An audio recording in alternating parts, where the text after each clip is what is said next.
তো গাইস এখন হচ্ছে বৃষ্টি প্রচুর পরিমাণে মানে মেঘ ডাকছে ঠিক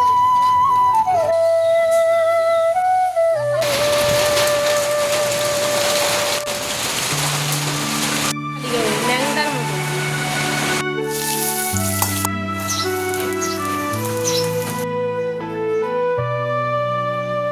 জীবনে তো অনেক রকমের বিরিয়ানি হয়তো তোমরা খেয়েছো, কিন্তু এই রকম মাংস ছাড়া বিরিয়ানি হয়তো কেউ কখনো দেখোনি বা খাওনি, তাই না? হ্যাঁ, ঠিক ধরেছি, আমিও খাইনি গো, কিন্তু আজ তোমাদের সাথে সম্পূর্ণ রেসিপিটা শেয়ার করব। আর হ্যাঁ, শুরু থেকে শেষ অবধি পুরোটাই দেখো, আশা করছি ব্লগটি ভালো লাগবে। তো hello friends, welcome back to our new video. কেমন আছো সকলে? আশা করছি ভালো আছো, সুস্থ আছো। আমার নতুন একটি ভিডিওতে তোমাদের সকলকে জানাই অনেকটা ভালোবাসা। সকালে উঠেই দেখো না, বাসি কাজ প্রায় অর্ধেক হয়ে গেছে, তোমাদের সাথে আর শেয়ার করাই হয়নি। আর এই দিকে আমি ঘরটা জাস্ট একটুখানি মুছছিলাম, সেখান থেকে শুরু করলাম আজকের ব্লগ। যাওয়ার পথে দেখলাম এই মা কি সুন্দর একটা লেবু ধরেছে, দেখো বাতাবি লেবু। এটা হচ্ছে আমাদের গ্রামের একটা পথ, আমরা এদিক দিয়ে খিচুড়ি আনতে যাই। হ্যাঁ, খিচুড়ি আনতে যাই, কিন্তু খিচুড়ি নিয়ে আসি না, জাস্ট ডিমটা আনি, যেটা সেন্টারের পাওয়া যায় সেটাই।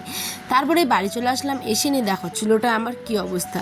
মাটির বাড়ি হোক বা মাটির চুলা, তো সেটাতে কিন্তু অবশ্যই নড়ি দিতে লাগবে, মানে ল্যাপালেপি করতে লাগে। তোমাদের কথায় কি বলে আমি জানি না, আমাদের গ্রামের ভাষায় ল্যাপালেপি বলে।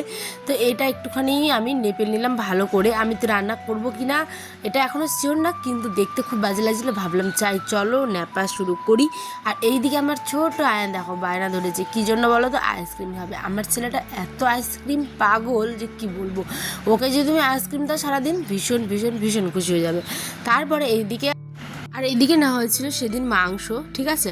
তো সেই কারণে চলো এবার মাংসটা কেটে ধুয়ে আমি রান্না করে নিব। আর এই মাংস রান্নাটার কিন্তু রেসিপিটা আমি শেয়ার করে নিই। মাংস কীভাবে করে সেটা কম বেশি সবাই জানে। আর ওই যে দেখলে ল্যাপার পরে কিন্তু আবার বৃষ্টি পড়েছিল, ঠিক আছে? সেই কারণে চারিদিকে কাদা কাদা, কিন্তু আমি সেখান থেকে উঠিয়ে আমার জায়েরা যে চুলোতে রান্না করে আমি কিন্তু সেখানে গিয়েই রান্না করেছিলাম, ওকে। আর এই যে মাংসতে কিন্তু আলু না দিলে একদম ভালো লাগে না, তাই আমি আলু দিয়েই আমরা খাই আয়নারা বা আমি। এখানে হ্যাঁ 700-র মতো মাংস ছিল, মানে 1/2 কেজির বেশি 1 কেজির কম, আমরা দুটো লোক অত মাংস লাগে না। কিন্তু দেখো এই যে মাংসের কালারটা কি দারুণ এসেছে। একটুখানি ভেন্ডি ভাজাও করেছিলাম। এইদিকে তোমার দাদাভাই খেতে বসেছে, এদিকে আয়নও খাচ্ছে। এখন বাজে ঠিক সন্ধ্যে 6টা 10। এবার আয়নকে একটুখানি ফ্রেশ করব। ওকে সকালে একবার ফ্রেশ করি, দুপুরে একবার আর রাত্রে একবার, মানে সন্ধ্যাবেলা একবার, ঠিক আছে? তারপরে এদিকে দেখো কত মেঘ ডাকছে।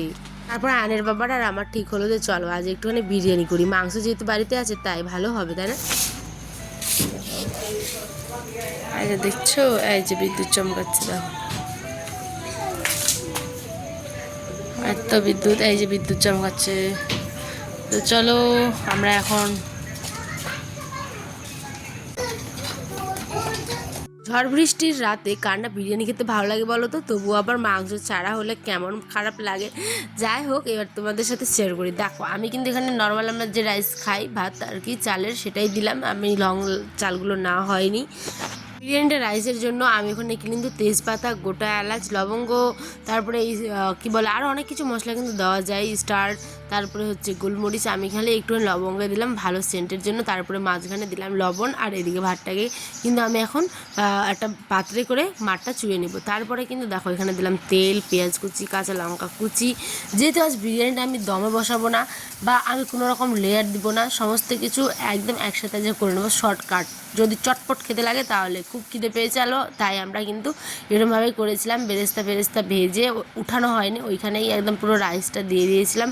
দেখো এরমও খেতে কিন্তু হবে, জীবনে সব রকম সব কিছু ট্রাই করা উচিত, তাই না? বিরিয়ানি মানে এই যে ওরমভাবে খেতে হবে, এটাও বিরিয়ানি, কিন্তু এটা খোলা বিরিয়ানি, মানে ঢাকা দিয়ে দম দেওয়ার মতো না। তারপরে এখানে ভাজা ভাজা হতে লবণ দিয়ে দিয়েছিলাম, ওটা স্কিপ করে দিয়েছি, তোমাদের সাথে শেয়ার করা হয়নি। তারপরে কেওড়া জল, মিঠা আতর, বিরিয়ানি মশলা, এগুলো সব কিন্তু দিয়েছিলাম, গোলাপ জল, ঠিক আছে? তারপরে লাস্টে আয়নার বাবা এসে দেখো ঘি দিয়েছে কত পরিমাণে।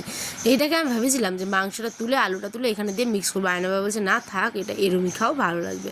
তারপরে দেখো একটু স্যালাড, তারপরে একটু আয়নার জন্য সাদা ভাত, এদিকে মাংস, আর এইদিকে দেখো পোলাও হয়ে গেছে, বিরিয়ানি, ঠিক আছে? মানে যাই হোক, পোলাও না আবার বিরিয়ানিও না, মানে এটা কী যে হয়েছিল কিন্তু স্বাদে কিন্তু দুর্দান্ত হয়েছিল, সত্যি কথা বলছি। তোমরা যারা হয়তো এরকম খেতে চাও অবশ্যই ট্রাই করো। আনারবাবু খেয়ে তো পুরো ফিদা হয়ে গেছে, ওই খেয়ে খুবই টেস্টি বলেছে, অনেক অনেক ভালো বলেছে। এখানে আমি খাবো এবার। তো চলো এবার একটা কল মুখে দিয়ে দেখি। ওয়াও ওয়াও ওয়াও, দারুণ হয়েছিল। তো যাই হোক, এবার আমি ফ্রেশ হয়েছি, যেটা আমার রাতের অভ্যাস। আমি সারাদিনের পর রাতে একদম ফ্রেশ ট্রেশ হয়ে ঘুমাই, হাত মুখ ধোয়া, কাপড় ছাড়া, অন্য ফ্রেশ একটা কাপড় পরে তারপর ঘুমাবার। এদিকে দেখো কত ঝড় উঠে গেছে। ভাই, এই যে দেখো।